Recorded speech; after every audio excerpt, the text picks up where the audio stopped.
The debate में आपका स्वागत है। नमस्कार।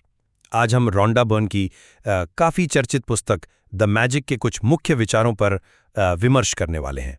ये किताब मूलतः आप जानते हैं कृतज्ञता यानी शुक्रगुजार होने की शक्ति पर और कैसे वो जीवन को बदल सकती है इस पर फोकस करती है। बिल्कुल, और इसी से जुड़ा हमारा आज का मुख्य सवाल या विमर्श का बिंदु है, क्या कृतज्ञता, जैसा कि द मैजिक में बताया गया है, वाकई में एक ऐसा सार्वभौमिक नियम है जैसे हम गुरुत्वाकर्षण के नियम को जानते हैं, जो मतलब सीधे तौर पर हमारे जीवन की बाहरी परिस्थितियों को बदल सकता है? या फिर क्या ये मुख्य रूप से एक मनोवैज्ञानिक अभ्यास है जिसके निश्चित रूप से कुछ लाभ तो हैं, जैसे आप बेहतर महसूस करते हैं, आपकी सोच थोड़ी सकारात्मक हो जाती है, लेकिन ये लाभ व्यक्ति के अंदरूनी जगत तक ही सीमित रहते हैं। और क्या ये बाहरी दुनिया को सीधे तौर पर बदलने की क्षमता, जैसा किताब दावा करती है, रखती है या नहीं? देखिए, मेरा पक्ष इसमें स्पष्ट है। मैं मानती हूं कि कृतज्ञता एक बहुत ही शक्तिशाली, अनदेखी लेकिन वास्तविक सार्वभौमिक शक्ति है। ये किताब के अनुसार वो जो आकर्षण का नियम या लॉ ऑफ अट्रैक्शन है, उसके जरिए काम करती है। और मेरा मानना है कि इसका सही तरीके से अभ्यास करने पर जीवन में वास्तविक, यहाँ तक कि जिन्हें हम चमत्कार भी कह सकते हैं, वैसे परिवर्तन लाना बिल्कुल संभव है। और मेरा तर्क ये रहेगा कि कृतज्ञता के मनोवैज्ञानिक लाभों को नकारा नहीं जा सकता।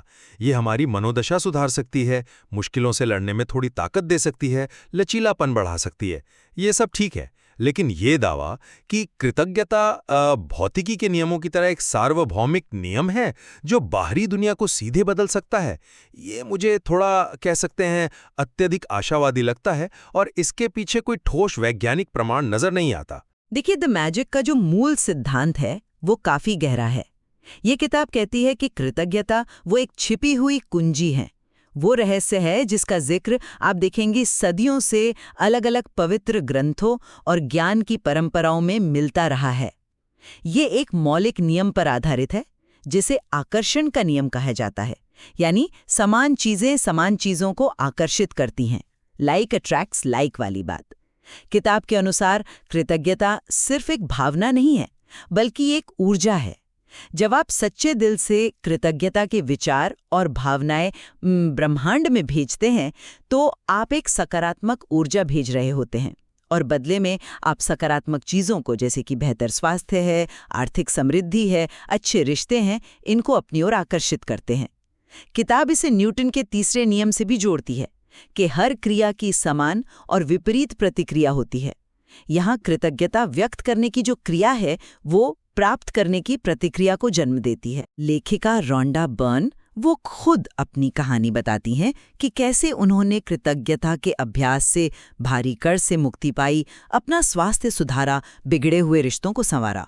किताब में एक पूरा व्यवस्थित 28 दिवसीय अभ्यास कार्यक्रम भी दिया गया है, जिसका उद्देश्य यही है कि कृतज्ञता हमारी आदत बन जाए, ताकि हम इसके जादुई परिणाम, जैसा वो कहती हैं, तेजी से देख सकें। और जैसा मैंने कहा, ये कोई बिल्कुल नया विचार नहीं है। बाइबल में उल्लेख है, जिसके पास कृतज्ञता है उसे और दिया जाएगा। कुरान में भी इसी तरह का वादा है कि यदि आप शुक्रगुजार होंगे तो आपको और अधिक प्रदान किया जाएगा। तो ये एक प्राचीन और शक्तिशाली सिद्धांत है मेरे हिसाब से। मैं समझता हूँ। और देखिए, कृतज्ञता के अभ्यास से मिलने वाले मनोवैज्ञानिक फायदों को मैं पूरी तरह स्वीकार करता हूँ। इसमें कोई शक नहीं कि अगर आप सकारात्मक चीज़ों पर ध्यान केंद्रित करते हैं तो आपकी मनोदशा बेहतर हो सकती है, आपका नज़रिया बदल सकता है और तनावपूर्ण स्थितियों में आप शायद ज़्यादा लचीलापन महसूस कर सकते हैं। ये सब मनोविज्ञान के जो स्थापित सिद्धांत हैं उनके दायरे में आता है। लेकिन यहीं से मेरा सवाल शुरू होता है, क्या कृतज्ञता वाकई में भौतिकी के नियमों जैसे गुरुत्वाकर्षण या थर्मोडायनामिक्स इनकी तरह एक सार्वभौमिक नियम है? किताब जिस आकर्षण के नियम की व्याख्या करती है, क्या उसे वैज्ञानिक समुदाय में कोई मान्यता प्राप्त है? मतलब इस दावे के लिए ठोस अनुभवित जन्य साक्ष्य या एम्पिरिकल एविडेंस क्या है कि कृतज्ञता सीधे तौर पर किसी रहस्यमयी तरीके से आपके बैंक अकाउंट में पैसा चुंबकित कर सकती है, या गंभीर बीमारियों को जादुई रूप से ठीक कर सकती है, या सिर्फ विचारों के माध्यम से किसी दूर बैठे व्यक्ति के साथ हमारे रिश्ते को बदल सकती है? मुझे चिंता इस बात की है कि यह दृष्टिकोण जीवन की जो जटिल समस्याएं हैं, जैसे गरीबी जो अक्सर प्रणालीगत मुद्दों से जुड़ी होती हैं, या गंभीर बीमारियां या सामाजिक अन्याय, उनको खतरनाक रूप से सरलीकृत या ओवर सिंप्लीफाई कर देता है। क्या यह कहना उचित है कि किसी की गरीबी या बीमारी का कारण केवल उसकी कृतज्ञता की कमी है?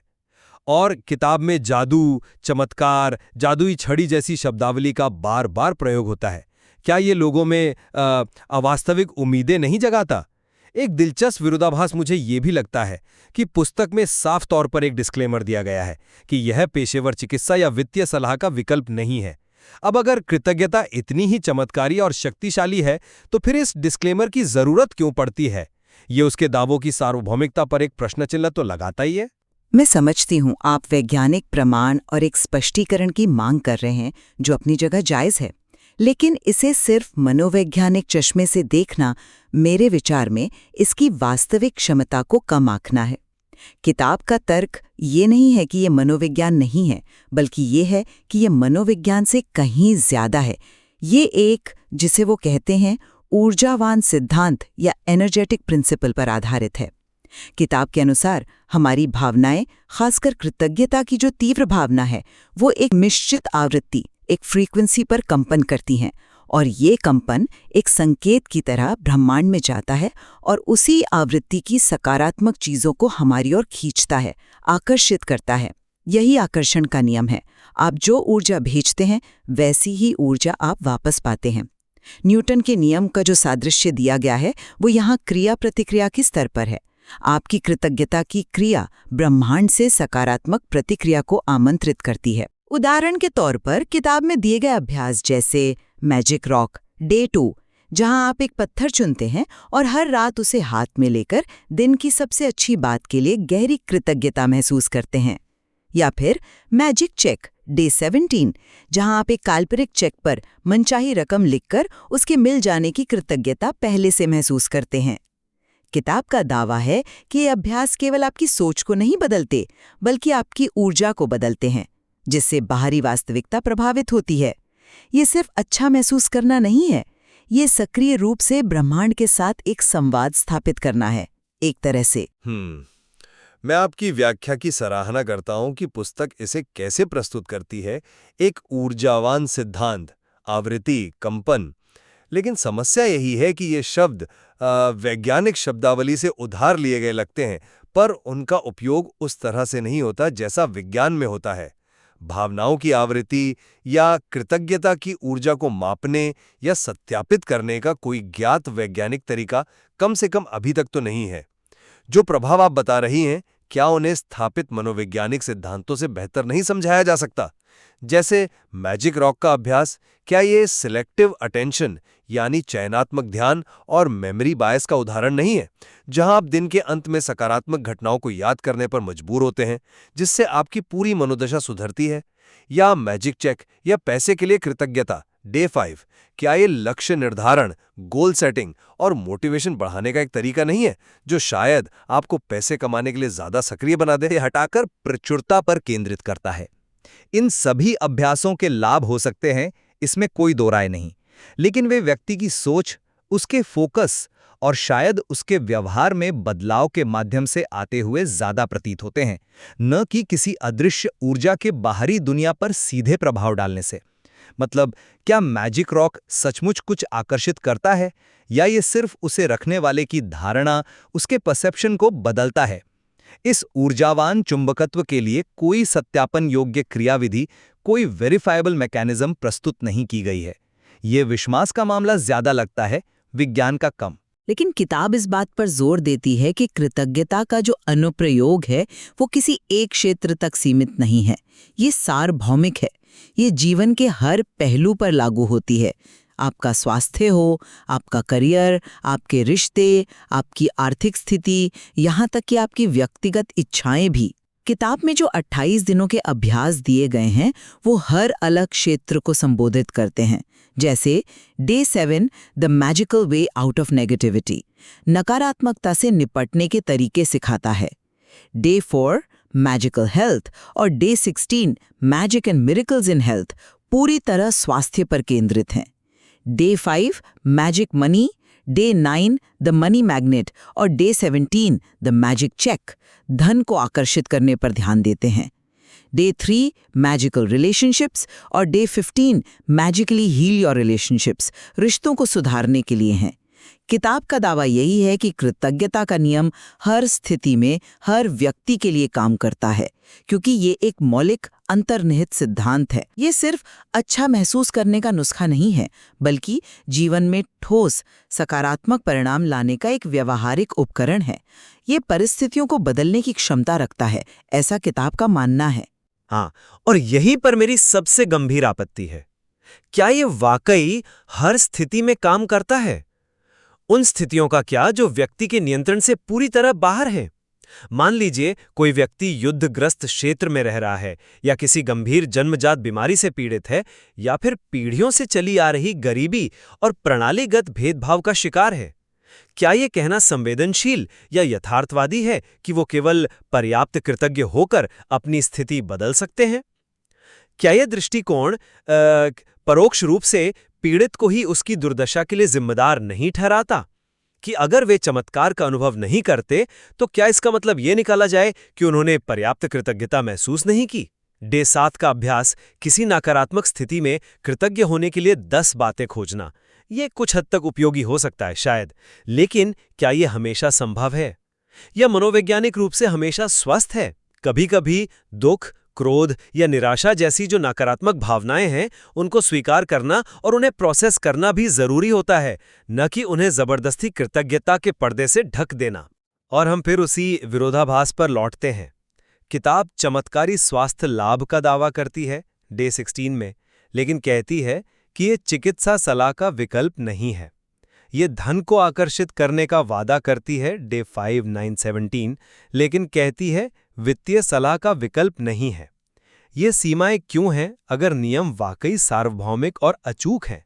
क्या कृतज्ञता हर ताले की चाबी हो सकती है, या इसकी भी कुछ सीमाएं हैं जिन्हें स्वीकार करना ज्यादा महत्वपूर्ण है? देखिए, किताब साक्षी के रूप में कई स्रोतों का उपयोग करती है।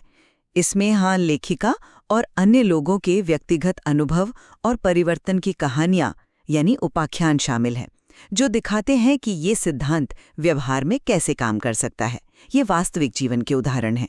इसके अलावा ये प्राचीन ज्ञान और विभिन्न आध्यात्मिक परंपराओं का भी संदर्भ देती है, जैसे मैंने पहले कहा बाइबल, कुरान, बुद्ध के वचन, या तक कि आइंस्टाइन जैसे विचारकों के उदाहरण भी हैं जो कृतज्ञता के महत्व और उसकी शक्ति को रेखांकित करते हैं।